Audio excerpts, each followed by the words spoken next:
This is our first live. Hello, good evening. Thanks to those that have joined us here on our live broadcast, and it's the first broadcast that we're having on Business Links Africa live. Bear with us if we have any technical difficulties, but we'll try as much as possible to ensure that you have a very informative evening. Thanks to Mr.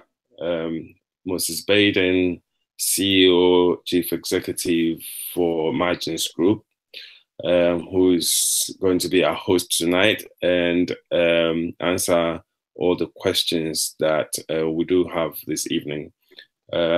We hope that if you do have any questions that you'd like to put through to Mr. Baiden, you're more than welcome to do that, but it has to be in relation to the topic that we're discussing so that we can keep to our time and not get distracted.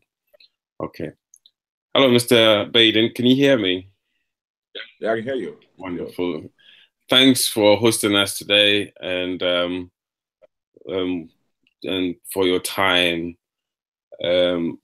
Okay, so the first question is, will the government sell the bulk data, not individual personal data, so the private sector can buy the info and help them get a better idea as to selling their goods and services? For example, if I sell milk products and seek to know how many males between ages 50 to 60 live in Dansoman, for example.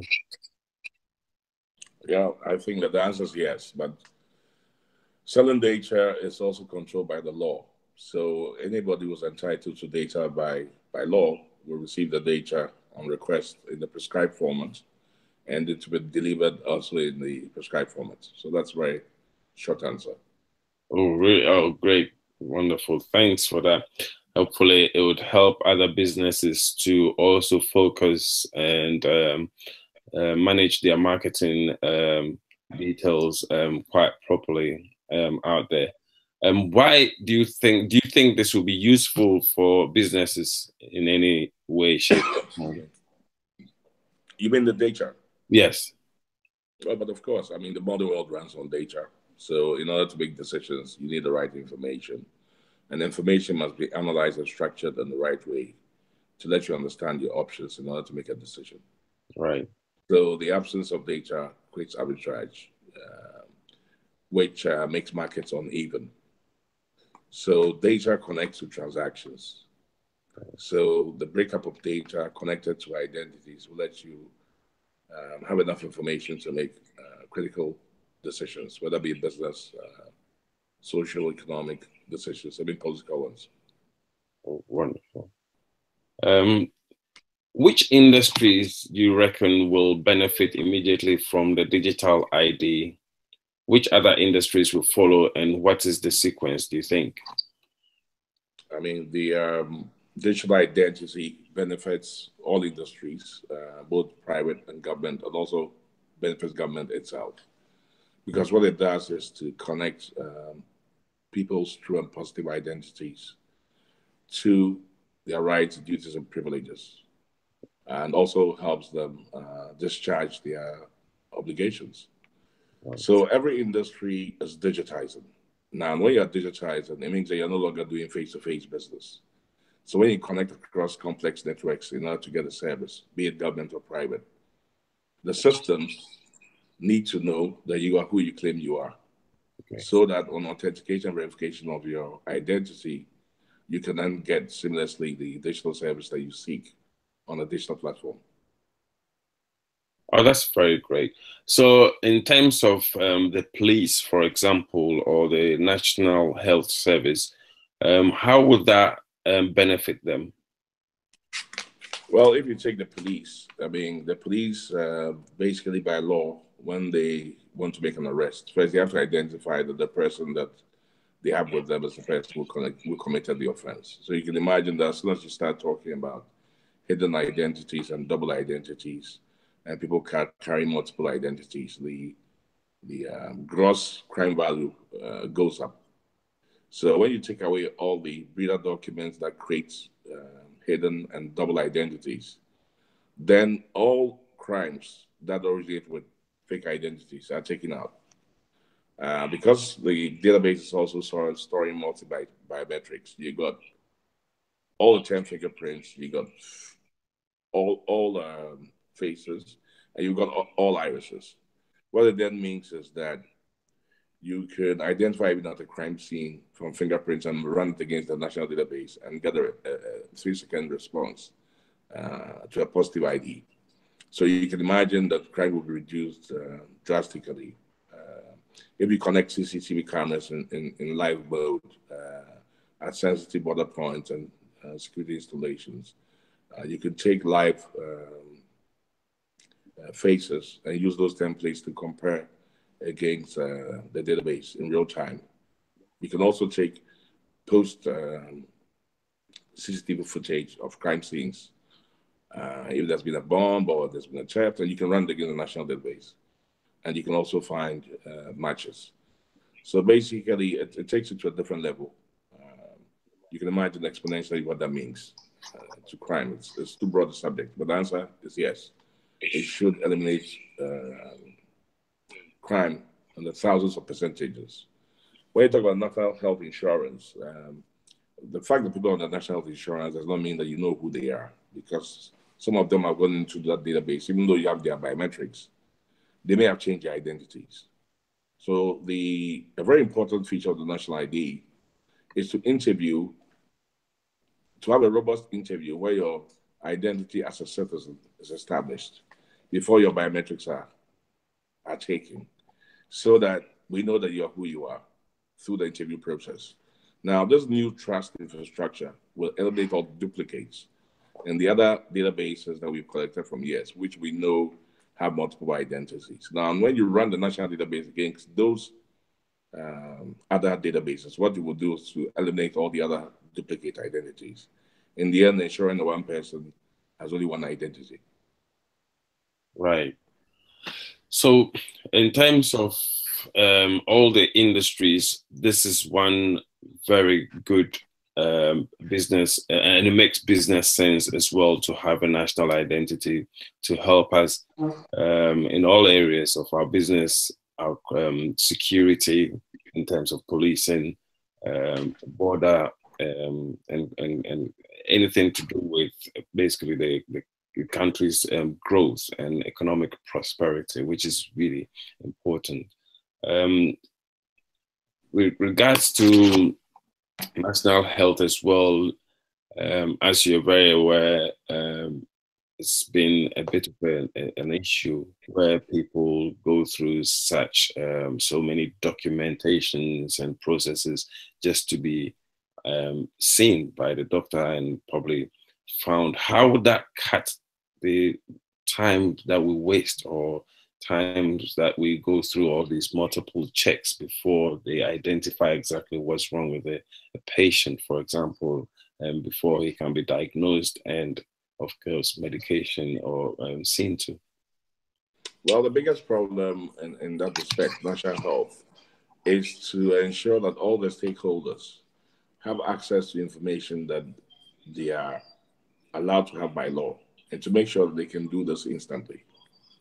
So you can imagine that if you put all the national health information in terms of the people on the national health register, the pharmacies that are on the national health supplier register, the hospitals that are on the register, plus the doctors, it means that if you are ill and your information is taken by one doctor, the doctor can actually access your record with his national ID card, because the national ID card has a digital certificate, an end user X509 certificate, which has been published internationally to all IODs, which means that as soon as you put your card onto a digital platform, everybody knows it's you.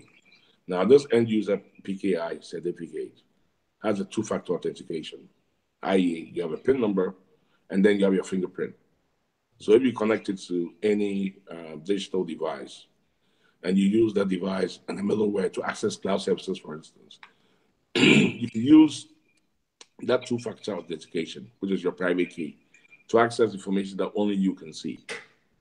And if you've given your doctors access to the same information, you can be sure that when they hit that platform to take information from you, they also have to authenticate that they are who they claim they are. And because your identities are certain, we can distribute the information in healthcare in real time, securely, even encrypted, because you can also sign the data with your digital signature and then send it to your doctor, who will receive it with its public key and then encrypt it with this card and the digital certificate and the two-factor authentication. So primarily is a little too much IT, but what it means is that we can enable cloud service, we can enable data on the go, and we can tailor make data for the various stakeholders on the national health platform, ensuring that everybody gets the data that they are entitled to have accurately, quickly, and instantly on their digital devices. So that's the future. You don't have to go and write some paper for some guy to scan it and send it to somebody who then looks at it. They upload to some server which may be down. Once you have a link and you have cloud service, you use, because of digital ID, you can connect to every resource and you can get the information that you want securely, confidentially, and in real time. Wonderful. The digital ID seems to be a non-brainer in terms of helping us in all our business areas. In terms of travel, for example, passports, how will that also affect, or how does it combine to help people in their during their travels? I mean, the ID already has a passport on it. When you receive your Ghana card, it already has a functioning passport on it, which is compliant with ICAO's latest e-passport specifications. So ECOWAS has passed a resolution that all ECOWAS citizens should be able to travel with their national ID card, with their passport on board. And because ICAO infrastructure across the world can read these cards contactlessly, it's just like an e-passport. The other things, you don't have the paper to stamp on, but you can record all your travel history and so on, the same way that the passport does. So every one of the 16.5 million people who are about 15 and Ghanaian will be able to travel on that because they have a passport already. So for the first time, instead of 2 million passports, 16 million people will have passports as soon as they receive the national ID card, which is free. So it means that you also have social, financial, economic inclusion, making sure that the poorest citizen and the richest citizen have the same passport. Wonderful. That's a brilliant idea. Sometimes you wonder why we hadn't actually been participating or implementing this system years ago. It would have helped us achieve so many issues that we're currently facing. In terms of, actually, another good question, are the ports, how is that helping out? Oh, well, I mean, if you take, for instance, the import of cars, for instance, we have another project we're doing with DVLA, where we've digitized all the vehicles in Ghana. And the resultant database is then in a vehicle registration core application, which is connected to the customs, to the police, is connected to the vehicle testing center. So you can't import a car without paying duty. Now, when you are registering your vehicle, you also have to put your national ID in there. So this story about people importing cars in Togo, they bring them and you don't know who owns them, they haven't paid duty and so on, is all going to disappear. If you take cars that haven't been tested and are causing accidents on the road, the national ID will link the people that own the car directly to the vehicle registration system. We'll link it to customs, we'll link it to the police, and we'll link it to a testing system. So hopefully, if it's implemented as designed, all these issues with non-duty cars, gray cars, non-tested cars, and so on, should be a thing of the past. Design-wise, it connects to every database.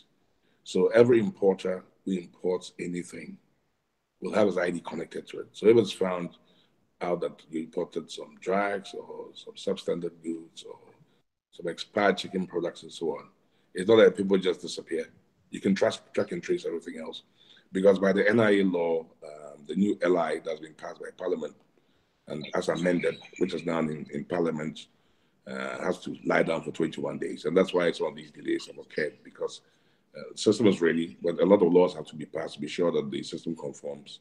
The system conforms to the law. There's some changes going on. Now, when this LI is finally cleared under Section 7 of that LI, you cannot do any transaction which requires presentation of an ID without using your national ID as a fundamental document to start the process of acquiring any service. So the ports should be streamlined with that, because all imports, all duties, everything will be connected. So even if you're not detected for fraud in the beginning, we can track and trace right up to the person. The case of people abandoning containers and disappearing with huge amounts of government duty will be a thing of the past. Wonderful. The next thing I've been wondering is what would happen to people that are in the rural areas, far to reach areas, that don't even know or haven't heard about the national identity. How will they be able to join or apply to be part of this? Well, there are two ways. That first of all, the National Identification Authority is the in the private-public partnership. It's responsible for collecting the data. So they have an extensive communication plan that they're going to launch using multiple channels. And all these channels are designed to reach every Ghanaian home and abroad in order to inform them of the national ID and the procedures to get it. There's also a portal for everybody who wants to register online, check out their data, and then be able to print or go to the center, have it printed. And then all the information that's in is checked in the interview. If it checks out, the portal has PDF 417 barcodes on every section. So you can scan them in a few seconds into the database, and then you continue with the biometric acquisition, and you issue the card. Now, in order to be able to reach everybody, the National Identification Authority is ruling what you call a mass registration from region to region. So it starts from Accra and it runs through every region. Now, when they leave a region, they leave equipment in the different districts so that the registration can be continuous. Right. So it is hoped that with the benefits of the card, because you need a card for every service, and because the communication will be extensive, using all the links that Ghana has a history of mass mobilization, and it's quite successful, even for elections. So all those agencies are going to use the experience and help the NIA to reach the most marginalized people in society. That's very good.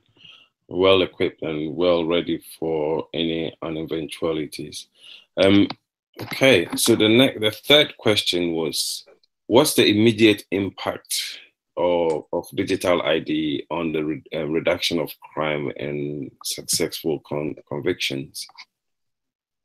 I mean, the main problem you saw the recent case of people going into a police station, right, and then with guns shoot a policeman and release some robbers.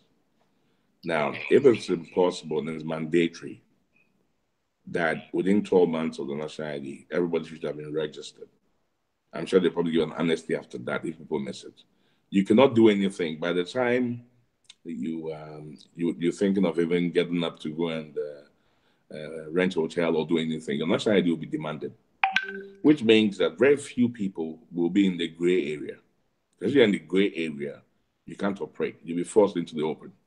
So these robbers, their national ID would have been known when they were arrested. And they wanted to get a service. Their national ID would have been demanded. These are the guys that came to the police station and were shooting and they left some of their guns and all that. Even their fingerprints would have been matched against the national ID in order to find out who they were. And because it becomes mandatory, even to move around the country trying to hide from crime, it's going to be very difficult. Now, if you run all the cases that the police have run fingerprints and stored on their system against the national ID database when it's complete, you can find all the people that have fingerprints in that database. Now, if you have CCTV live, even around the areas, and these people happen to be walking around the areas, and the CCTV is comparing live images to the watch list in real time, It could pick them up even when they don't know that they're being picked up. So it will take us to a different level altogether. All the problems that we have in Africa is because of lack of information, and identity is one of them. The lack of a secure, robust identity that tells you that people are who they are. And in this modern digital world, even crime has gone digital. So if you don't have the digital tools to apprehend digital crimes, you can imagine what happens. So I mean, you could go on and on. The list is very long. I mean, the devil is in the implementation and the detail of that, you know. But as structured, it's comprehensive. It's designed not only as a technical system, it also has a legal system underneath that. It has a financial sustainability model underneath that. It has an affordability test underneath that. It has so many layers that eventually transforms into a system. So people think it's a technical system of just printing cards, but it's not. It's much more, and it's designed to solve the problems that we have and leapfrog us into the digital age. And in that race, we are far ahead if we're able to do that, even in terms of crime. Brilliant. One of the questions that we are having from the forum is, can these national ID cards be used to travel to other African countries? We don't do, if we're using them, would we require visa and things like that from the ECOWAS or any other countries? Oh, these are basically questions of law. Like I said in my earlier answer, ECOWAS heads of states have passed a resolution at the highest level of the presidents and have agreed that with the national ID card, every state is mandated to produce these. And these cards should have an electronic passport and have a certain minimum specified security parameters, which are international. And national of ECOWAS should be able to use that to effect the free movement of people. Because if we know people are who they are, and these databases are harmonized across West Africa, that means that we can reduce crime. And when people move, we really know they are who they are. It doesn't mean that all of a sudden they are citizens of each other's country, but it makes for an easier tracking of people when they move from place to place. They were also voted to remove visas. I'm sure you saw the AU has passed a policy to remove visas for Africans traveling between countries. They can do that because if they have their databases and you have your passports and your card, when you get to Ethiopia, for instance, and they read your card, the same as a passport. But this time, it even has, the Ghana card has 3 security profiles on it, which is even bigger than the passport. First, it has an e-passport profile. An e-passport profile has some alphanumeric data, which is structured to get the important information about people when they're traveling. It also has fingerprints on them, two fingerprints on them. Now, aside that, it has an EID profile. An EID profile is stronger than an e-passport profile because it takes even much more data and has much more biometrics on it. And then it has a match on card profile. This match on card profile, it's a simple one. It just, when you put your card on the reader and you put your fingerprint on the reader, it tells you that this guy in front of you has his fingerprint stored on this card. It doesn't tell you anything else. So you have that profile as well. So whether you want to do light biometrics by just doing a one-to-one verification, check the fingerprints on the card electronically, you can even use your iPhone, read it with NFC, put your fingerprint, compare both. It tells you, yeah, this is the guy, this is his name. That's all. So because we have all these 3 important profiles on one card, the security level of check is even higher than passports. And because you've gone through the interview system and you've been established to be a Ghanaian, and by the way, when you're going through the interview system and you're going through the data entry, everybody on the system has to log onto the system with their card and their fingerprints. So if I interviewed you, my national ID number is attached to yours forever. The guy who entered your data, his national ID card is attached to yours forever. So if you happen to be Senegalese and you're registered as a Ghanaian, our liability to crime will not disappear because you can track and trace who did the interview and who did the data entry. So the whole system is designed to build a very difficult to break chain of trust. Once you establish that chain of trust as a fundamental pillar of identification, not just manually, but also electronically. You're able to build both an e-citizen community and also an identified populace who can show their card, and it's difficult to forge. You can see who they are. You can immediately start seeing that there's certainty in trading. There's what's it called? Easier for people to move abroad and do things without them doing 419, etc., etc. I mean, I could go on. It's at several levels. It's even not just at the people level. It's also at the Internet of Things level, it's at the machine-to-machine communication level, because even at the Internet of Things, connecting to intelligent devices that have digital certificates can also talk to EIDs that also digital certificates. So you get a whole trust anchor, even with people going online to do 419, because they don't have a certificate that is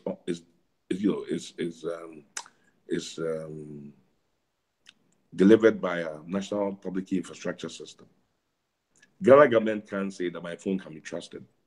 But if I could go and buy a certificate from NITA, who then takes me through, looks at my national ID, and says, okay, this device belongs to Moses Baiden, and they give me a digital certificate on my phone, it means that even when I go on my phone to do banking abroad, they can verify my identity because they know my phone has a certificate that's certified by Ghana government as being genuine. Oh. So the travel of people and the work that they do digitally is hampered by a trust chain, which is controlled by digital certificates. And this trust chain is not just for people, it's also for devices. So imagine people moving around, working on their phones, paying bills, receiving cash, doing whatever it is that business people do. And when they're in your shop, whether they're Angolans, Senegalese, or Nigerian, you can see that they are who they claim they are. It will eliminate the need for visas and allow people, because you know who the person is. Why are you trying to give them a visa? I hear me. You know certainly, not only that I'm Moses Baiden, but you know that my phone has a digital certificate, not just my number, which is like my digital avatar. And I can attach my card to my phone, read it by NFC, put in a two-factor authentication, one of which is biometric, and do a transaction. So why do you need a visa from me for? Because you know me. Yeah. The need for visas is because we don't know people. We don't know who they are. So they have to go to a vetting system where we check their identity out. So we build a chain of trust. That's why they can travel. Even getting visas abroad will be easier because once you present your national ID card, the data that is needed at the British High Commission of the USA, if you're a genuine person, can be immediately delivered to them. So you don't even need to go and queue and do anything. So you can imagine what it's going to do. We just have to build an enlightened society that's transparent and is meritocratic. And then we can allow the different forces of business to work and people to use their ingenuity. So we're not talking about just Ghana in that respect. We're talking about an ECOWAS market that's 350 million people that cannot be trusted. That's beautiful. Very long answer, but yeah. Well, that's the reason why we have these interviews and we ask you to come and host to get the real details of what's going on and the facts as well. So it's quite impressive. We're lucky to have you hosting us tonight and engaging with us, and we also learning so much from you. One of the next question that has come from the panel or from the members is, will all the Ghanaian embassies, in terms of the diaspora, would all the Ghanaian, are we able to apply for the national ID cards through the embassies in the countries that we live in? Yes, the National Identification Authority is mandated to roll out 6 months after it starts. It has to start rolling out in all Ghanaian embassies and to use the same methodology to establish the identity of Ghanaians and then to register them on the civil register and to issue them with a national ID card. Oh, brilliant. The fourth question that we're coming up to is similar to what we've just done, but it's in terms of if there's any other countries that have similar issues and how they dealt with it. So basically the fourth question is, as digital ID means reduced physical interactions, Can you share with us the evidence from other countries if this led to a reduction in corruption, for example? I mean, it's widely held that, if you have a country that has a proper identification system, addressing system, and so on, crime is lower. So, in that respect, yes. But the new Ghana ID card is much higher than the level of the benchmark, like Estonia and Germany. You remember that in just a few months ago, it was said that the digital certificates on the Estonian card were compromised. And so they had to be revoked and replaced. And the reason why that was is because of the way that the certificate is generated. Some part of it is generated on the card. So I think that they could hack it because they use somebody else's access to be able to compromise something on the certificate. So they have to be revoked and replaced. But in the Ghana card, we actually have our certificate generated outside the national ID system. I don't know whether you want me to be also detailed, but we have two public key infrastructure. There's a National Public Key Infrastructure Certificate Authority, which is at the National Information Technology Agency. Now, this PKI generates the range of digital certificates that are for Ghana. Now, the root drives of the generation part of these certificates is completely offline, so you can't hack into it. Now, when these certificates are generated through a key ceremony, the key ceremony has about 5 people who are accredited to generate the keys. They go into the system and perform different things that the system asks them to perform, including using special cards and fingerprints and all that.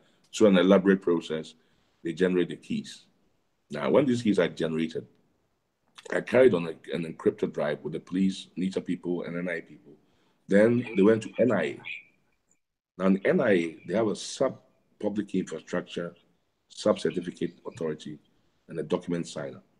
They load this in the presence of NIA, the police, and these people onto the NIA subsystem.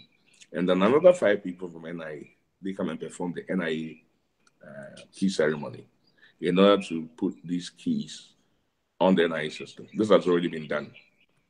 So now, after they've done that, NITA then publishes the range of certificates for Ghana and then certifies them, then broadcasts them through some OCPS transponders, which are the Ghana directories, broadcast them worldwide to all IODs. So every single certificate authority knows that Ghana has this range, IOMI. So when the card is issued to you, you get this certificate from the national ID. But because the NITA system is totally offline, and because the certificates are not generated neither on the NIA system nor on the card itself, you have a 3-layer set of PKI, complex cryptography, and even connectivity to try and break. So in that way, Ghana is much more advanced than Estonia. Now, if you take the German card, it's also a later version of the Ghana one. The Ghana one is really the latest one. And it's not only in terms of technology, but it's also the way that it is designed to fit into and solve some of our socioeconomic political problems. It was designed to be the single key identity, both physically and electronically, they used to access everything.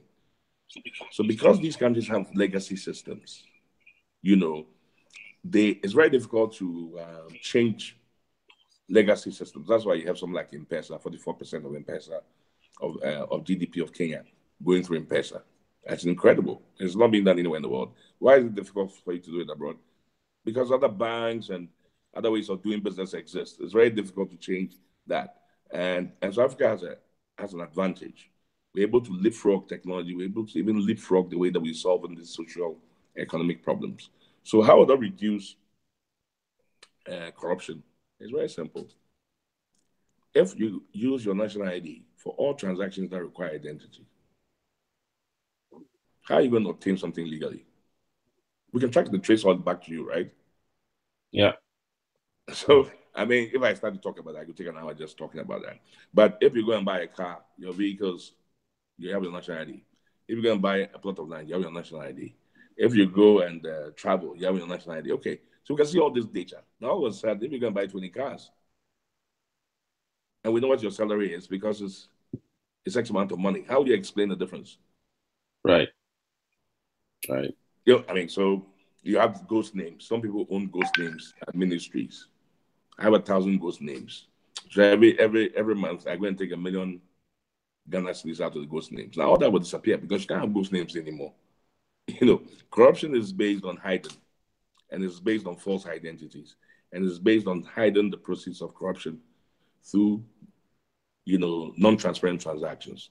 As soon as you start peeling away the layers of identity, you start adding to that transparent transactions. All of a sudden, it's a problem. And you look at a country like Denmark, where they have a sort of national ID. It's called a CPR number. The CPR number is attached to your tax. It's attached to everything that you do. So that's why there's real zero Tolerance in Denmark when it comes to corruption, because it's transparent and everybody has a CPR number. But does Denmark have a digital ID? They don't. So how are they going to go to a digital future, do digital banking? They have to. I mean, we had the Danish Minister of Tax and the Danish Minister of Development at our factory just last week, 2 weeks ago. And the reason why they were there was to come and find out from us, how was this digital ID going to impact Denmark? They don't know. So they have to come all the way to Ghana to come and find out from us, Ghanaians, what we think will be the effect. And so if they don't do something about it, there'll be a village in another 50 years. It's exactly what I told them. Yeah. So, yeah, it's because this ID is a new one, you don't have any present case studies that are far-reaching enough. But I just give you the example of Denmark. It's rated as one of the least corrupt countries in the world. They've had the CPR number, I think, since the 30s. It's done wonders for them in terms of planning, in terms of taxing, in terms of allocation of resources. So even though the biggest individuals pay something like 65, 75% of their revenue, including my partner, as tax, you still have multi-million-dollar companies in a country of just 5 million people. So it's. I mean, that's interesting. Yeah, it's very interesting. I think it's a very good initiative. I mean, if we have in Ghana, we have a lot of young traders, for example. How are we engaging with them in terms of registering them so that you'll be able to have them in the right path? Oh, you mean the national ID? Yeah. Oh, I mean, in answer to an earlier question, I'd said that it's imperative that everybody gets registered. Yes. And the way that people get registered is because it's mandatory. But even beyond mandatory, they themselves will see that it's a benefit to them. Because if everybody can be identified, policies will be more effective. If policies are effective, taxes will be much more widespread. It'll be easier for them to get loans. The cost of credit is high. One is inflation. But if you peel all the layers of it, and you get to the foundation of high credit and interest rate, it's actually identity. We can't tell the people who they are, and we don't know where they live. So you combine a digital identity with a digital address, you wipe off the foundation of high interest rate. And people take loans, they don't pay because you can't find them. And they keep changing their names. They go into different banks, and they create all these bad loans. And the credit rating agents can't even find them. But now when you register a company, all the directors have to put their national ID number and the shareholders into the documentation. So you can't create a company, go and cause a crime. You leave that, go and form another company, put the same people with different names, go and call it the same crime. Yes. It's going to be very difficult. And there'll be no time wasted in identifying people. This goes very far, but people haven't actually thought deeply about it. And it's important the government has decided that this is one of the most important things to do. It shows that Now there's an understanding because national ID is not around for a long while. People trying to do national ID, governments trying to do it, and in Africa it never works because primarily because the nature of it, that because it becomes so technical, and because it needs some very serious brain power. Governments traditionally cannot afford to hire the people that will put the solution together because they can't pay them. So now that we have a public-private partnership, it's the private sector is taking risk. The government is also taking responsibility. The chances of success are high because it's not just a one-time thing. It has to be sustainable. So imagine you do it and after year 5 it goes down because Ghana budget hasn't been released because somebody has gone to chop somebody's money. The sustainability of it is even more important. So you can continue to get more benefits. Once you put public and private together, because the private sector parties are actually raising money to finance government, they have to get it to work to make it sustainable. And when it does, all businesses, all traders, everybody in the enterprise will get real-time information that is connected to real-time transaction information. They can use this to access that either on the cloud for crop prices, for prices, whatever it is that you want. Because you have a robust positive identity, you can access the information that you want that's tailor-made for you because we know who you are. This should accelerate the velocity of business and improve GDP and productivity and make people less reliant on the government. That's true. So currently, what time frame are we looking at in terms of implementation? And if it's already been rolled out, how far percentage-wise, for example, are we into the registration of the country? Okay, there's several parts of the system. The technical system has been ready since 15 September when the president got his card.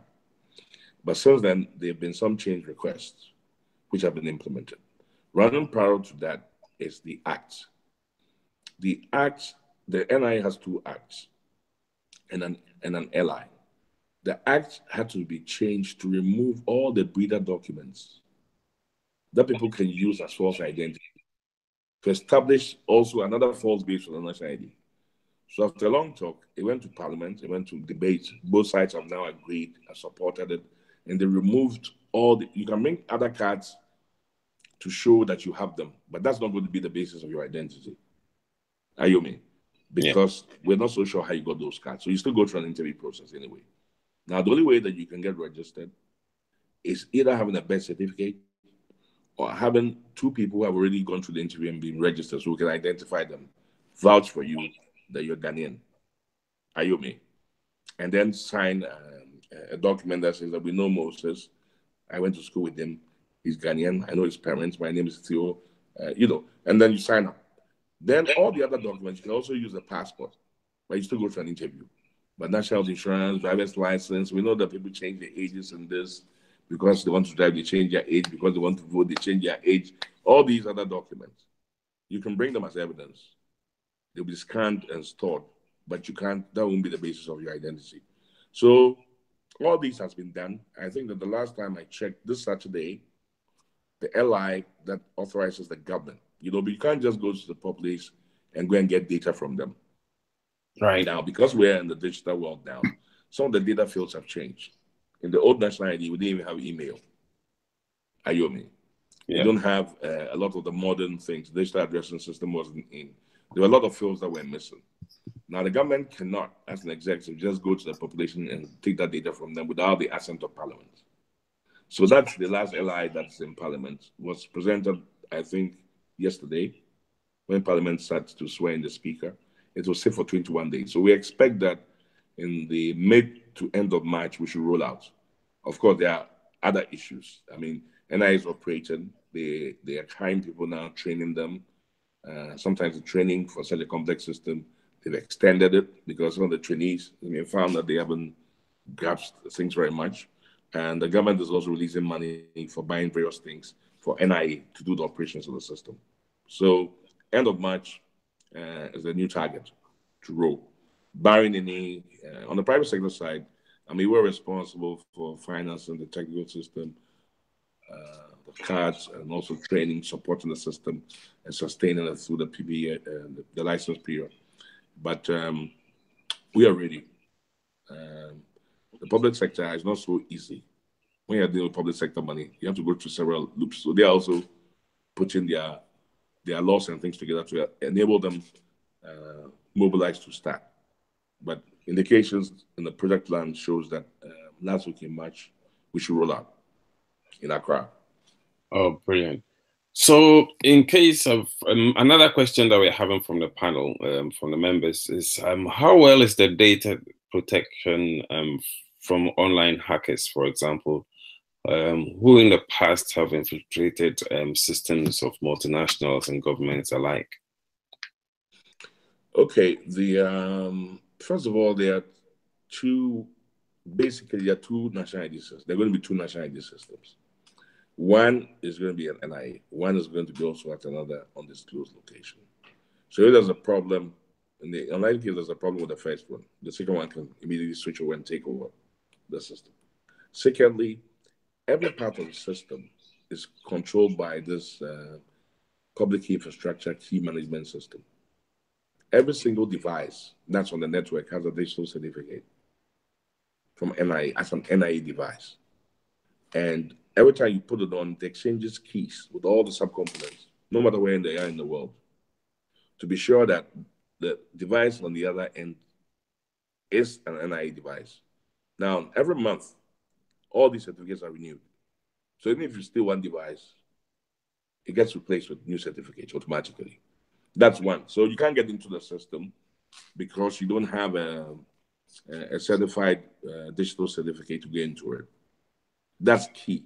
And all these VPNs, they don't accept any connections from anywhere. They're not open systems.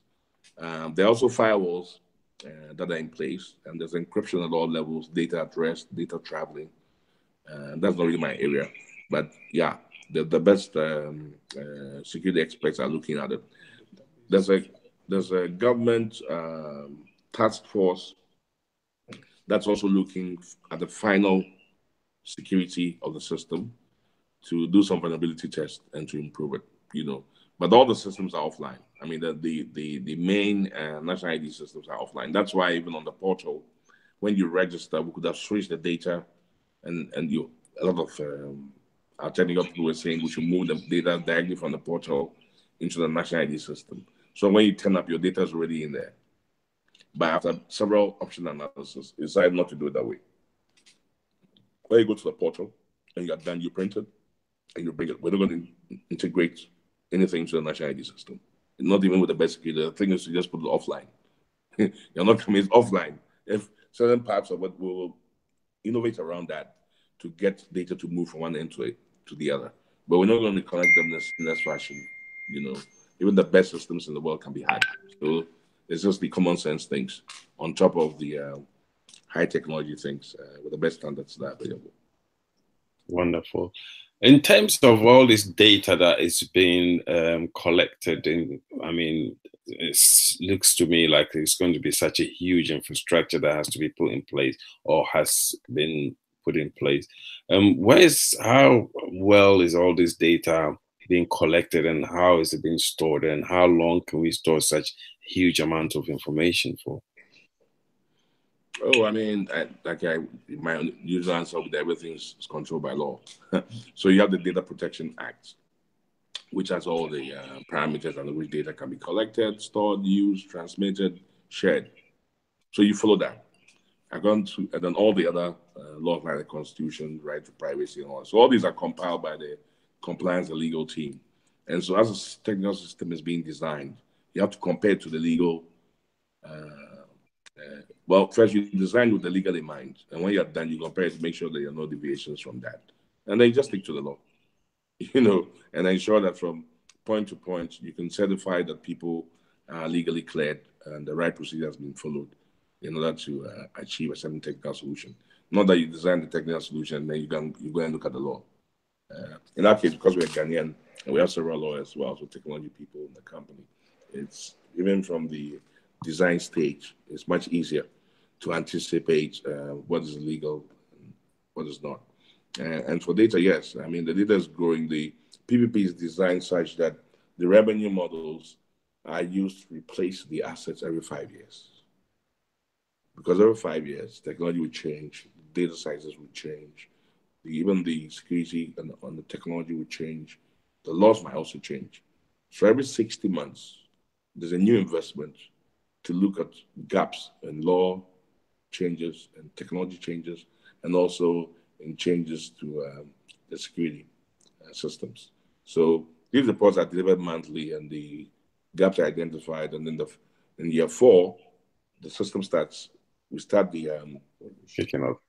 yeah, the change request, and so it's hoped that that will keep the system sustainable, and that's the reason why the it's in a PPP, because if you don't have revenues to replace them, it become a white elephant. I mean, most governments don't intend to create white elephants, but when they are pressed on budget, they do what's politically expedient by taking the review of the system periodically out of government control, but put it into a public-private partnership. You have the security of NIA controlling the system, but you also have a contract instead of waiting for a budget, which has a sustainable financial model based on the market, not based on the government budget. I take it all the information, the infrastructure is being built in Ghana and being kept in safety within the Ghana confines. Oh yeah, I mean the system is built primarily by about 6 companies, but the subsidiary of margins is a prime contractor. So we actually design the system, we decide who to outsource what parts to, and we integrate it in Ghana. We integrate in our facility in Ghana. We had the factory tested, and then it's been moved to the Bank of Ghana now, because NI's data center at the time was not a tier 3 data center, and given the time that it takes to build and the expense, we went. I mean, the system was financed by us actually, so we weren't going to put it in any data center that's not up to scratch. Bank of Ghana has a state of the art. They deal with money, so state of the art data center. That's where it's settled now. There's another mail system that's supposed to be in place 6 months after we start. That will be in Nita or another secure location. But these are Ghana government, Ghana people facilities, where everybody working there is 100% Ghanaian. Yeah, so that's the answer. Unless you want something more. No, it's just assures us, because of course most people now are a bit conscious about data protection. We feel a bit more comfortable facilitating things within our countries. Apart from the fact that it helps us grow, it helps with employment, education, and all that. It's also a safety net, and also protects us against the Western worlds and other influences. Absolutely. Which is what we're trying to steer away from now. So it's a good facility, and thanks for setting it up there. One of the questions from the panel again is that presumably Ghanaians with dual nationality, talking about the diaspora, are they also able to join in and apply for these national identity cards? Yeah, I mean there's been a long discussion on that. I think at the last, I was in favor of having dual citizens have a dual citizen national ID card. But the argument that was advanced by the team of lawyers that were discussing this, including me, was that if you're Ghanaian, you're Ghanaian. So you have a national ID card. Whether you're dual citizen or not, we give you a Ghana national ID card. It's irrespective of whether you have an American passport or what do you call it? An English one. Yeah. So the decision was that if you're Ghanaian, you get a national ID card.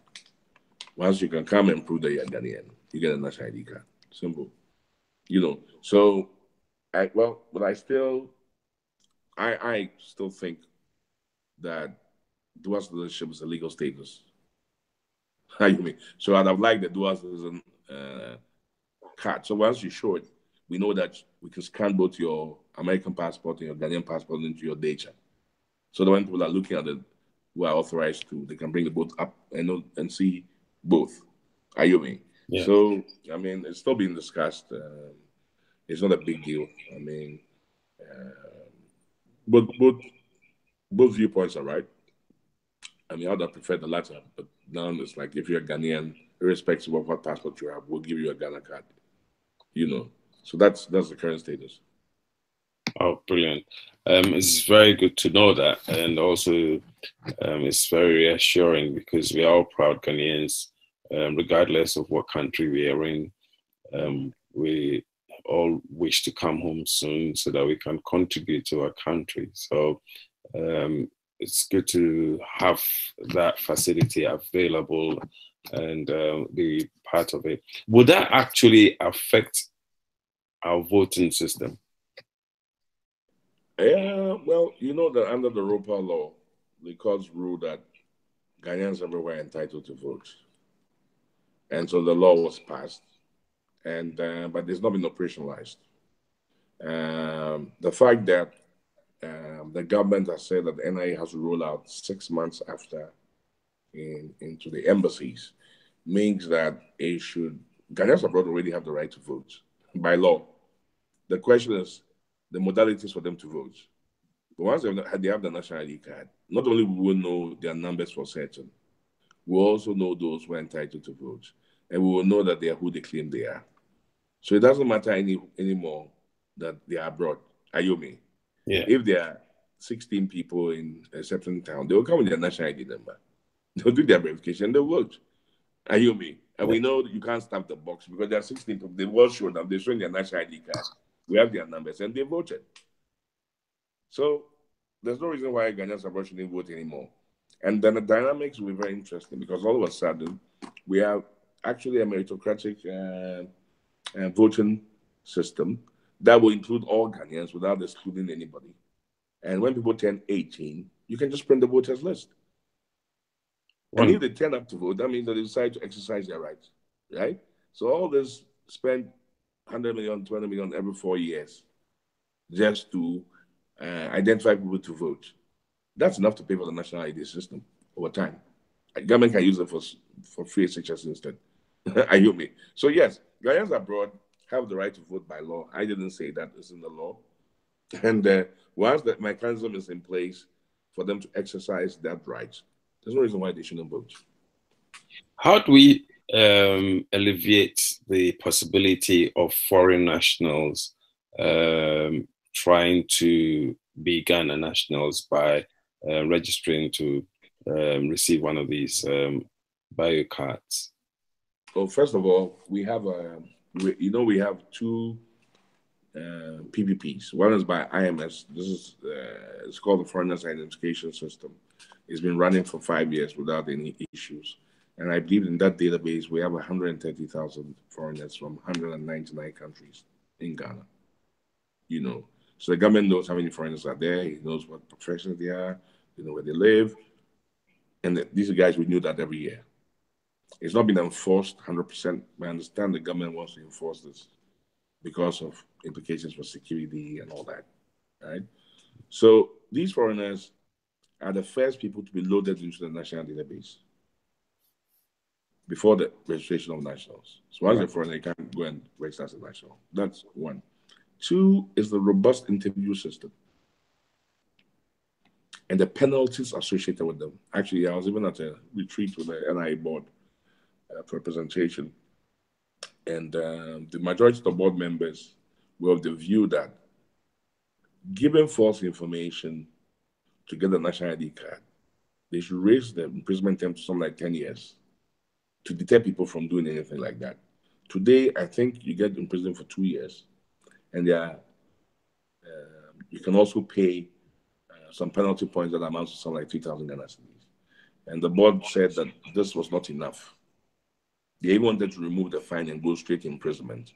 So putting punitive measures for false declarations of identity, if we understand the enormity of how this undermines our social and economic progress, is something that should be considered. It's already in the law. You can go to prison for 2 years. So they want to speak to the judges and say, when it comes to national ID, apply the sentence rather than the fine. I knew me. So that should deter people from making those false declarations. Two, because, as I said earlier, everybody who interviews, everybody who enters data, their national ID numbers are connected to the people that they interview. They know that if somebody gets in falsely, they will be. It's not like maybe you'll be found out. You'll be found out because when you go to a record, you can see who registered, even the day and where they registered the person.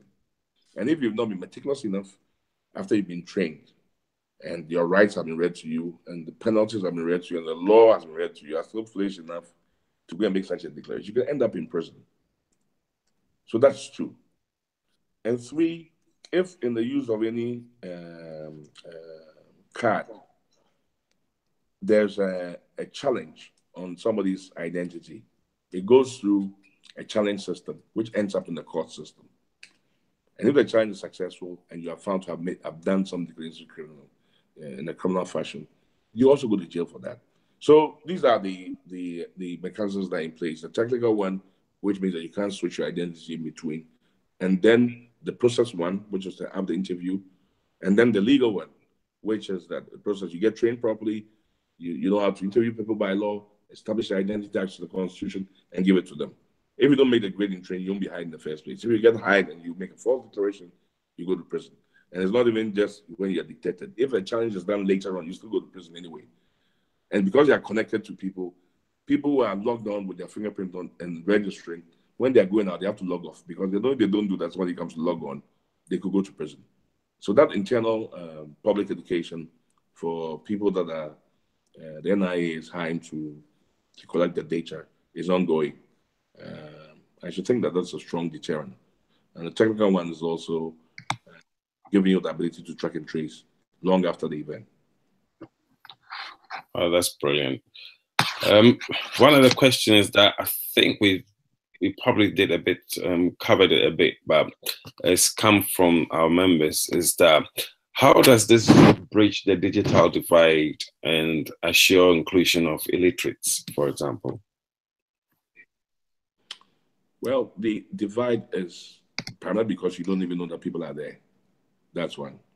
Two, the government doesn't know for certain, even after the census, because a lot of people know that they weren't covered during the census. Which kind of people, I mean, precisely the demographics and even the qualifications of the people that are there. Now, what this is that for once in the lifetime of this country, if we do this right, the government will know exactly how many people live in the country, where they live, how many are in which age brackets, what their professions are, and what their state is. The other day, there was something about the president talking about unemployment, for instance. And there was a whole hullabaloo on the news. I don't know whether you followed it, as to how he could claim that he had claimed so many jobs, and he doesn't know how many people exist. And the minister had to come and explain that even though they don't have the data, they know how many new jobs, and which is fine. But imagine that you had this data, everybody will be included in the planning.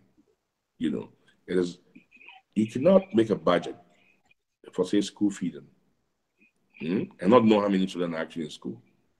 It's just a recipe for people to inflate the figures and fill their pockets. So how do you include them? It's not possible. You can't have a national insurance without knowing exactly how many Ghanaians are here, so that you can do the statistics and benchmark with other countries as to how much you're going to budget. If you want to have a national insurance that is robust, that is sustainable, you need to make sure that access to health goes everywhere because you know the people are there. You have to be sure that people won't bring false identities and make false claims, making it impossible to keep to your budget.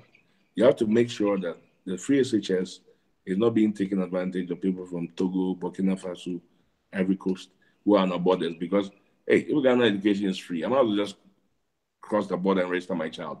But imagine the 3 million people registered into the SHS. Then the free SHS will not be sustainable.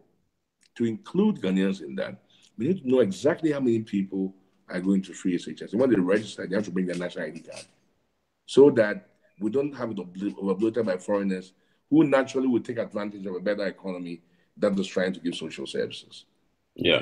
So it goes on and on and on. To budget, we have to know which people we are budgeting for. When they access government services, social services, interventionist services, LEAP, and elderly benefits paid by government, they have to access it with their identity. And we must know that when we pay Theo this money, still it's not another version of Theo. So poor people will not be marginalized. There'll be social and financial inclusion. That is why the card is free. You understand me? Because for a business model, you say let everybody pay. Then we don't have any issue of we're not going to raise debt and then we're going to run, a revenue model based on verification or whatever. But because this argument for social and financial and economic inclusion, even political inclusion, is so strong, that argument for free, let the private sector bring a feasibility, let them raise the money, let them bring the revenue models that work. Let the public sector bring their mandate, let them bring their regulation, let them protect the privacy of the citizen, and let them sustain this so that everybody gets it free, but yet still is sustainable over time as the system evolves. That's a very, very, very good point in terms of it being free, so that it will encourage people to join in, and that helps us to identify as many people as possible within the quickest possible time. One of the questions that is coming from the forum, which makes a lot of sense, is that as the digital ID will lead to a clear demarcation of Ghanaian nationals, what happens to our neighbors who have lived here for decades on end? People that are Nigerians, Ivorians, our neighbors who've lived there for 50 years plus, for example, they've had children and grandchildren possibly, and hardly know or are recognized in their original countries. What happens to them? Well, this is a legal question. Yeah? Yeah. So you can be a Ghanaian in only 3 ways. In only 3 ways as of now. Of course, the various constitution, 1969 constitution, up to the 1992 constitution, define who a Ghanaian is. And the 1992 constitution, which is the last one, a Ghanaian is somebody whose father is a Ghanaian, whose one parent is a Ghanaian, or who has at least one grandparent as a Ghanaian. The only other way that you can do that through policy is for people to naturalize through the provisions provided also in the law to naturalize. And so all these people that are living in Ghana, legally, they can go through, if the government so decides, they can go through an amnesty kind of situation. They can come under the naturalization law that the Ghana Immigration Service administers, Ayumi, yes, so that they could naturalize. But naturalization comes with some preconditions. You have to be able to speak a Ghanaian language. There's some things that are also requested. So even though they've lived here for long, from a humanitarian point of view, it says, oh man, these guys, they can't go back to their country. But from a legal point of view, we have only 3 ways. They will have to comply unless the constitution is changed. And for the constitution to be changed, it needs a very high majority. That's defined by the constitution itself, in order to amend it to say these people can be Ghanaians. As it stands now, they can only come through these legal channels that I've just, spelled out. Oh, brilliant.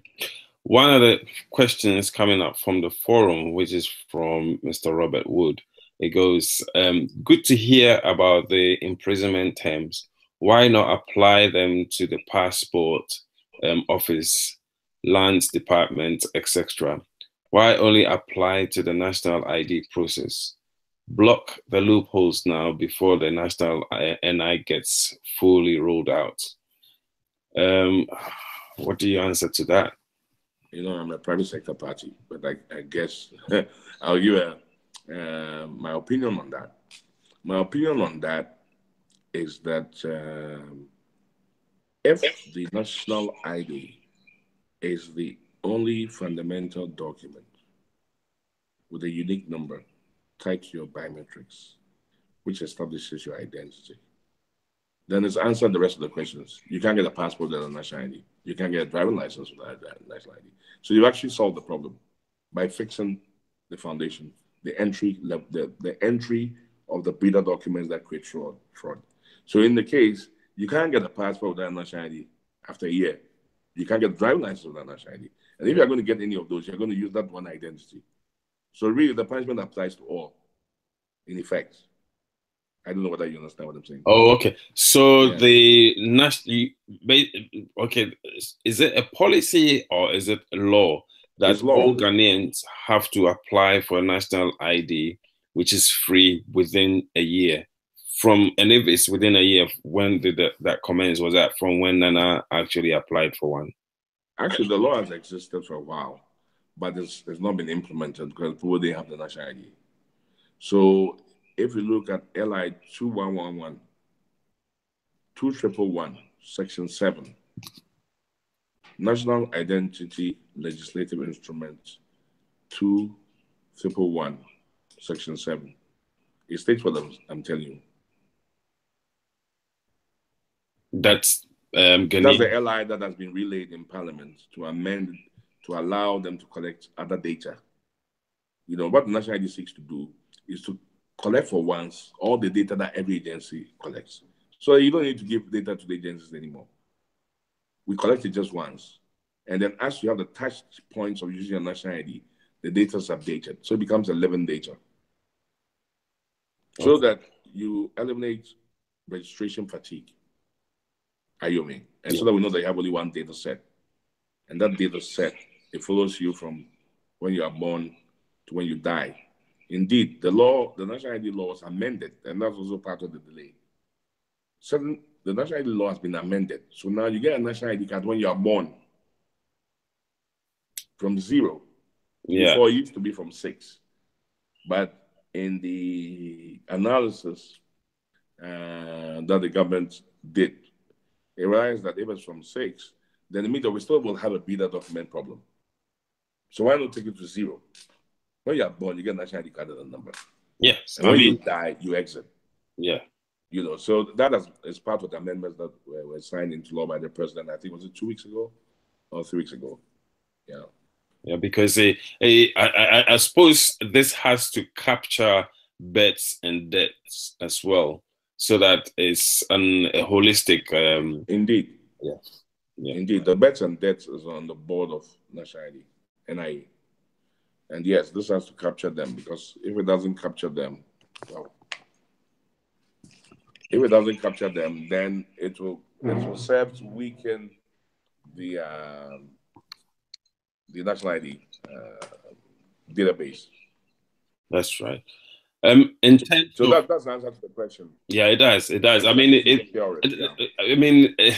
this whole initiative, like I said initially, it makes one wonder why it wasn't implemented even earlier on.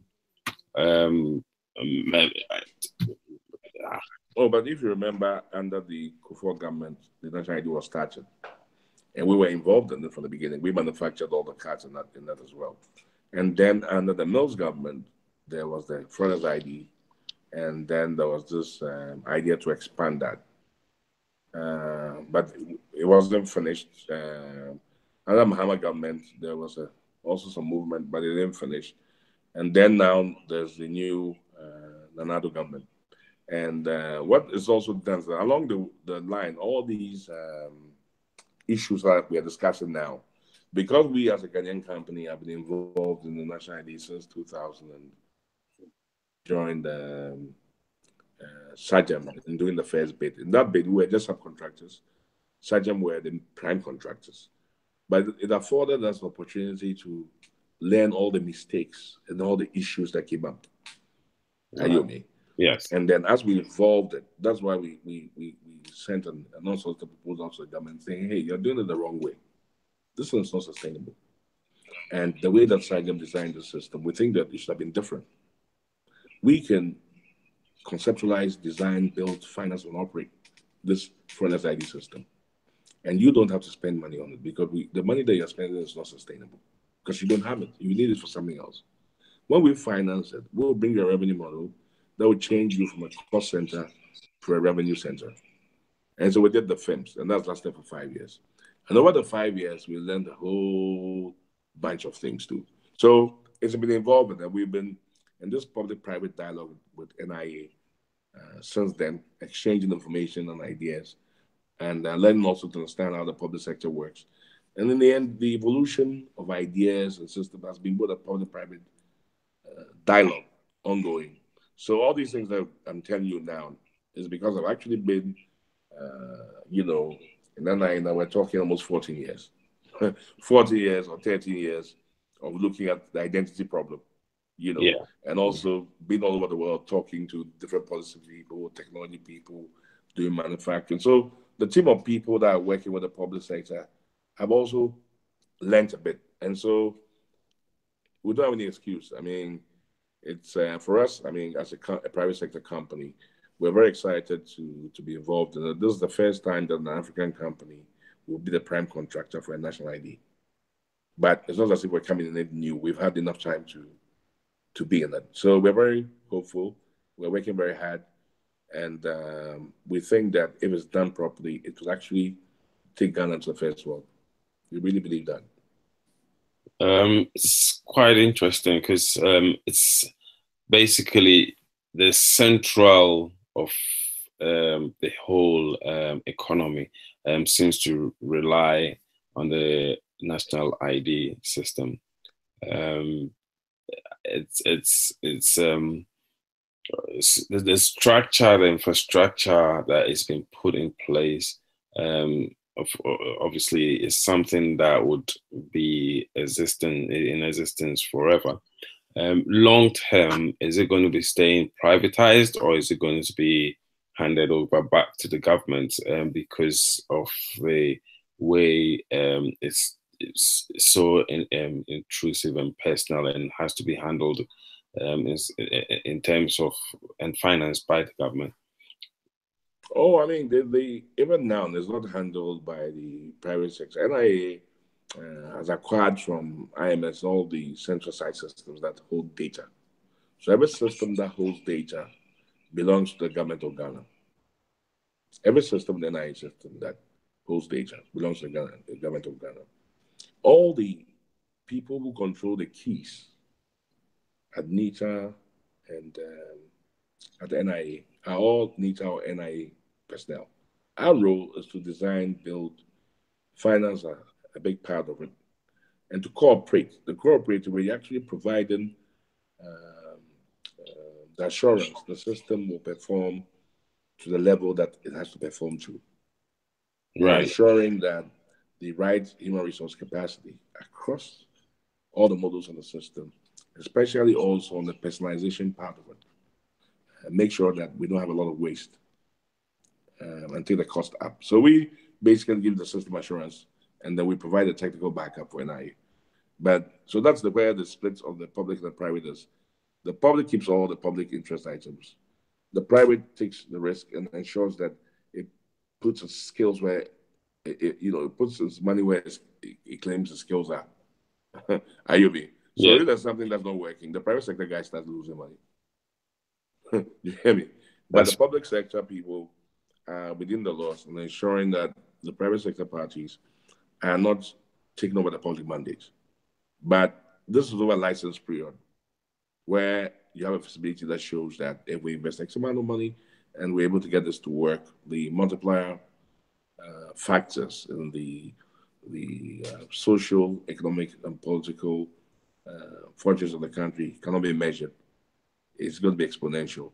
But in order to do that, you have to give the assurance the system will work.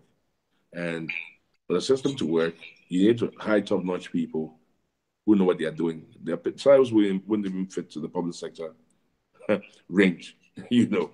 So it's always a public mandate. Private sector is helping to provide a technical solution to sustain it and to bring risk taking, entrepreneurial ability and knowledge and transfer of know-how to the public sector. After the license period, the system reverts back to fully to NIA, by which time things have changed. NIA must have advanced. If we have a kind of Singapore type socio-economic political situation, then like Singapore, the public sector will have the capacity, will be well paid, and will be able to take over at the end of the PPP period. Oh, that's brilliant. So that brings us to our sixth question, which is quite an interesting one. We are led to know that know more about margins. What led you to switch from law to this company? Anyway, I mean, those who know me know that I've always been a businessman. My father was a businessman. So I love business. It's interesting for me to look at a situation and try and change it for the better. And if it's commercially viable and profitable, it's even better. But I also like the law, so that this is where the issue was. When I wanted to go to university, I wanted to study law because I love the law, but I never thought of practicing law per se. So I did the law, and then when I was in law school, I started what I'm very passionate about, which is business.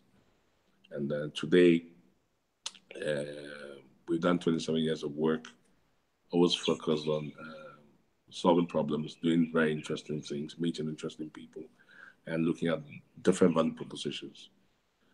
The business revolves around identity, connecting identity securely to solutions in a world that is quickly materializing and being digitized. And in doing that, we think that in this era where digitization does not require huge amounts of money or capital, this is the time when we can show that African companies can go global, and we're in the forefront of that. We hope to attract the right human capital globally, to have people that understand the new economy, that are multicultural, multiracial, are smart and excited about changing the paradigm and changing the narrative of Africa. So we're here to prove a point, create jobs, hopefully create a company that outlives the founders. One of my major partners is actually Danish, and he's now mainly invested in Africa because he believes in what we're doing. We want the Ghanaians to also believe in what we're doing. But we're not saying we're going to be a company. We hire several nationalities in some parts of our business.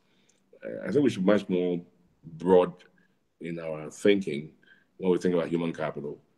I mean, if an Eskimo is the best at configuring some cloud services, you hire the Eskimo, but you ensure that they pass on knowledge to Ghanaians because we are Ghanaian, so that our children also have a productive life to live.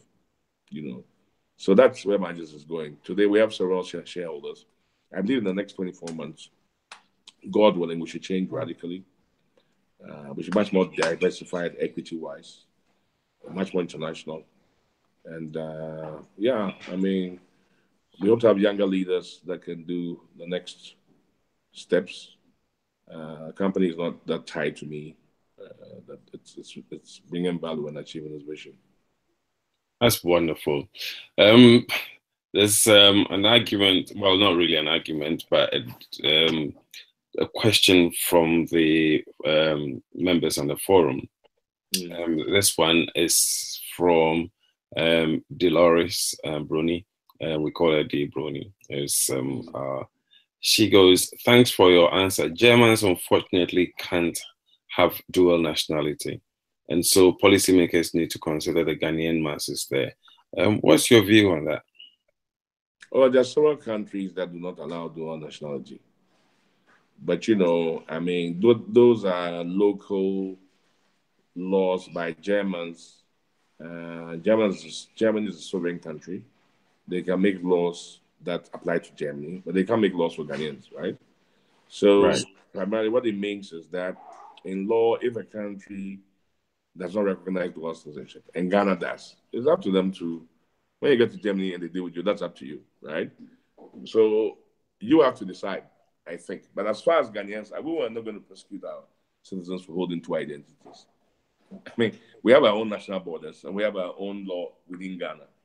In as much as international best practices and international law are effective, we'll implement it like any other country. But in Ghana, Ghana will always protect its national law and its citizens. Now, if by the process of becoming a citizen of another country, you have sworn allegiance and abandoned your Ghanaian citizenship, that's a whole different ballgame. Yes. So everything that we're discussing, 80% of it is not my opinion. 80% of it is actually the law. So it's not some answers. I can't express an opinion. I can just point to the law. So I'm saying as is. So that's why you being the lawyer jumps in. Oh, as for law, I think the law is one of the I think it's even better than MBA. It's a very important degree for business. Generally, because it allows you to understand what is enforceable, what is not, what doesn't make sense, and it helps you to understand, of course, contract. Everything is contract. The company itself is a legal fiction, and if you're going to be entering into contractual relationships with all kinds of people, the law gives you an insight as to how things will be affected, even in technology, or how they can actually work without being illegal or going contrary to established norms or business thinking. So I think lawyers can make great business people because that's the underlying. Yeah. Another question or argument which is going on within our membership is the fact that foreigners outside Ghana are, using fraudulent ways to gain Ghanaian passports. So if they have that passport, they can obviously come into the country and use that to apply for an NIS card. Is that possible? Well, the new law that has been amended and signed into law by the president says that you can use a passport, but that's not to say that you show up with your passport and we just register you. The government is aware that the passport database is flawed, right? But that's why we want the passport, because you're traveling with it, right? So we want you to bring it. When you bring it, we'll interview you. And after the cutoff date, you can't get the passport without your national ID number. So what's likely to happen? If you have a false passport, you won't show up, will you? Yeah. So we clean the passport database. And from the cutoff date, if you want the passport, you can only apply for a passport with your national ID card. And by the way, don't forget that I told you there's already a passport on the national ID card anyway. So basically, by asking you to bring your passport to establish your identity, in one sweep, we'll clean up the passport subsystem that has bigger documents like Evans, the kidnapper, and so on it. Right? If you don't come within a certain time, all those passports will be validated. And the new passport, you have to bring your national ID. So that's also part of the design. So are there two forms of ID that would be needed before you can basically be registered, in terms of your passport and birth cert, or is it just the passport? There's three ways you can get registered. Pardon? There are three ways in which you can get registered. One, you bring your birth certificate. You come for an interview. So even if your birth certificate is false, there could be an issue with that. You mean? Yeah. Second, you can bring your passport. You can be interviewed. So your passport is false. You have criminal issues with that. Thirdly, you can bring two people who have already registered for national ID, which means that we have all their data. They've gone to the interview. We have all their biometrics. Who come with you? And so this field guy, he doesn't have a birth certificate, but we know him. These are other documents that show that he's a Ghanaian. Even though they're not going to rely on it, they will scan it still. And we're willing to sign at the pain of imprisonment that Theo is a Ghanaian. Don't forget that there's a penalty of 2 years, right? Going to jail, which is proposed to be increased by some members of the board of NIA. And I'm in full agreement with that. I mean, I'm not on the board of NIA, but if you ask me, I'll be in full agreement with them that this should be done. So when you do go through that vouching system, and you have two people who have already been registered, who can get registered, then slowly we're cleaning the whole data sets that are connected to the primary definer, which is the national ID. Right. Another question that is coming from the members, which is quite interesting, is that interestingly points about foreign equities participation. Where does the control go at the end of the day for this company? Oh, margins is 84% Ghanaian owned. So, I mean, the company Blum Holdings, which is held by my partner, Peter Blum, we bought technology from them, and then their supplier relationships, and they were supposed to use their best efforts to get us all the international patents and things that we needed. This was what, 1999? We're now in 2017, 2018. So the foreign participation is very insignificant in terms of board decisions and so on. But companies are global. Where you trade on the stock market, you end up getting all kinds of shareholders. The important thing about these margin subsidiaries, we're talking about different companies now. We're talking about margins, and this group is quite different from the two companies that operate in the national ID, basically identity management system 1 and 2. They are subsidiaries of Margins ID Group. The Margins are other companies, intelligent cards, Margins ID systems, and so on. So in the IMS contract with the government of Ghana, Margins is not allowed to sell majority of its stake in the company to any non-Ghanaian interest. It's in our contract because of the sensitivity of these particular ones relating to national identity. Ayomi. Right. But the personnel in IMF 100% Ghanaian. We may have some foreign management in other companies, but not in the IMS, which is the private partner of NI. I don't know whether that answers the question. Yeah. My main concern is the innocent Ghanaian people who live in the outskirts of Accra or the main cities, Kumasi, Cape Coast, Takoradi, and all those places. In terms of reaching them, how are you planning on, or what are the plans proposed to be able to get to them? Okay, let me clarify. The registration of people, they're going into the field to collect data. All that is an NIA function.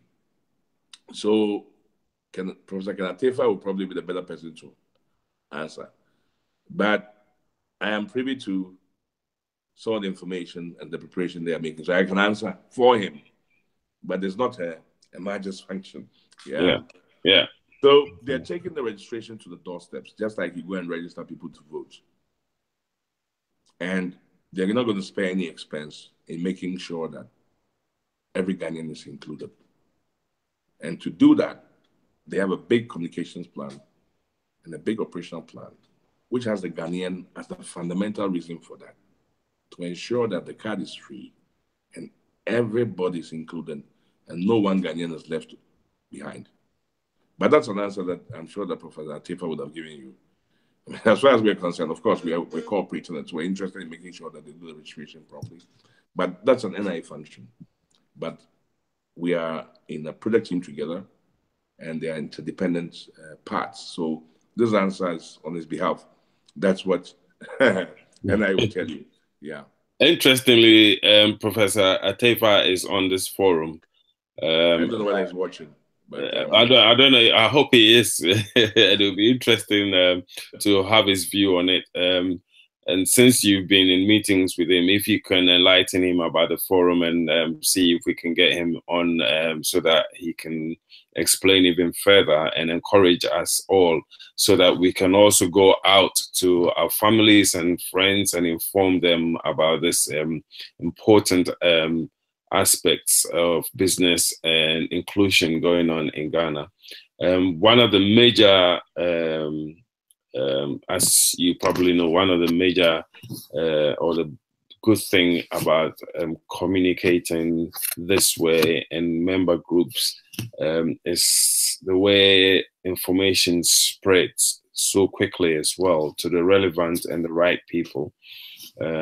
So it's important and very key for us to have these key people amongst us so that they can explain what's going on properly.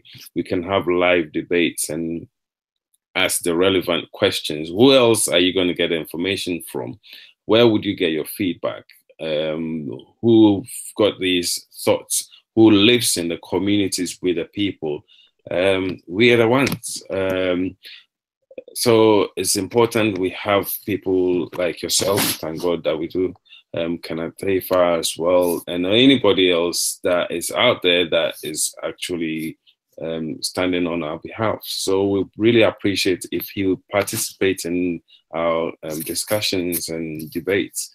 We know everybody's busy. At the end of the day, it's extremely important to know that. That's why we try to limit the information flow so that we don't get distracted when during the busy periods. That's the working hours. So I would appreciate it a lot if you can have a word with him and extend our, what do you call it, our invitation to him as well. Thank you so much. It's been such an enlightening session. Thank you so much for your time as well. And briefing us about what's going on in Ghana in terms of this national ID systems, and also informing us about how and it gives us a much better scope now, because we heard about it and we keep hearing stories about it, but we are not able to participate fully because it's still in the implementation, I suppose. I take it. If we need to partake in it as we speak, what do we have to do? Oh, well, for those of you living abroad, the announcements as to when your registration will start, I guess, will come through the usual channels that Ghanaians abroad are reached. And the portal for filling your registration, you can start even when the Ghanaian one starts, so you're ready.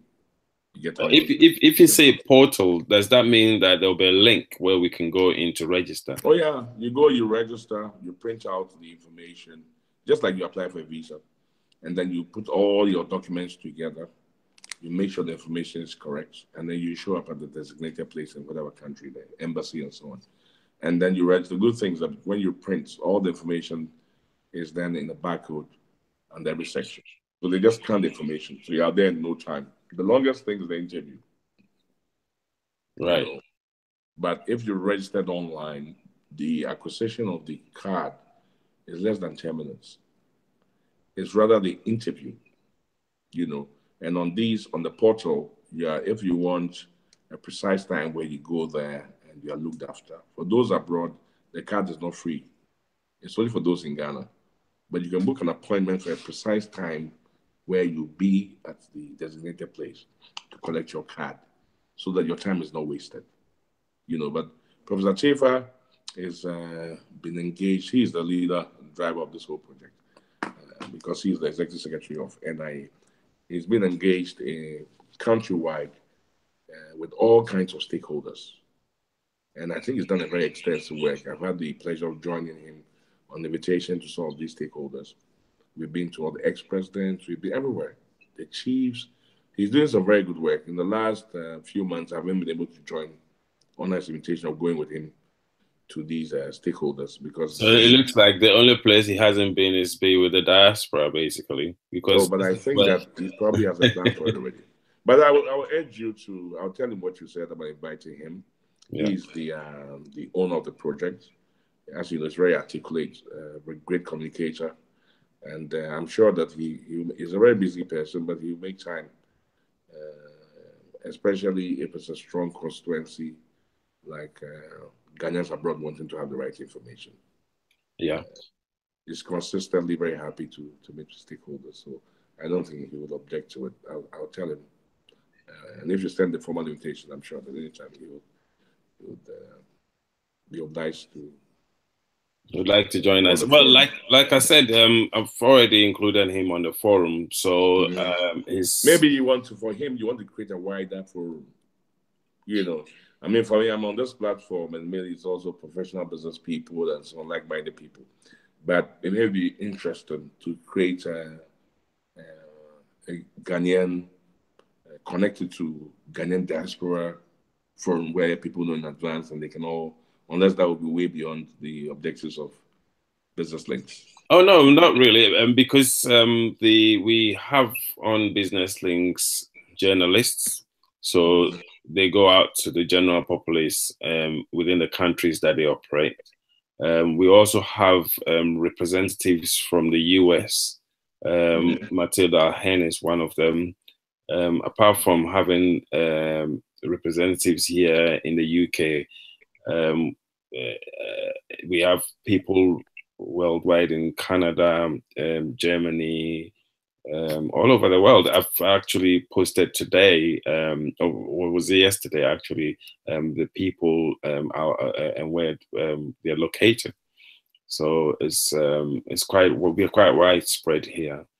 And information, of course, would go through these people into the various areas that they live or countries that they live, hopefully. So it's quite important that we have the right people and a mixture together. We try also to, on Business Links, to keep what we call movers and shakers in a sense, because what we try to do is bringing people that are able to bring in ideas that is like-minded amongst all of us, really. And that's why we're a bit restrictive to who comes on and that sort of thing, so that we don't have overflow of information that will disturb us during our busy periods. Yeah. So I'll tell him. I'm sure that he'll be happy if we can both find time to schedule this to further tell you more about the project he's the owner of it. So, oh yeah, it'll be very interesting to know the projects that he's doing, and we'll be also very interested to hear from other ministers and what they're also doing in the country, and how we can also and engage with them in terms of, because remember, another good thing about the forum is the fact that we have industry experts from all the major industries, really. So engaging with us equips these ministers and you guys out there with the fact that you've got a network of industry experts that you can always fall on at any time when it's needed. Fantastic. I'll tell him. I don't think that you object to it at all. Wonderful. Thank you so much, Moses. It's been so interesting having this discussions. Thanks to our viewers as well. This is our first video cast live show. As promised, we try to deliver our promises and also try to make it as interactive as possible. We took into consideration your questions, discussed it. We even go further, hopefully next time, where people can join in by in the conversations. But for now, we keep it this way. The only reason is because if we end up with everybody throwing questions whilst this discussion is going on, we probably would end up extending our hours, and it would make it a bit more difficult for our hosts in case they've got other engagements. Hopefully we'll keep catching on the forum on WhatsApp. Thank you all so much, and have a lovely evening. Thank you. Thank you very much. Thanks.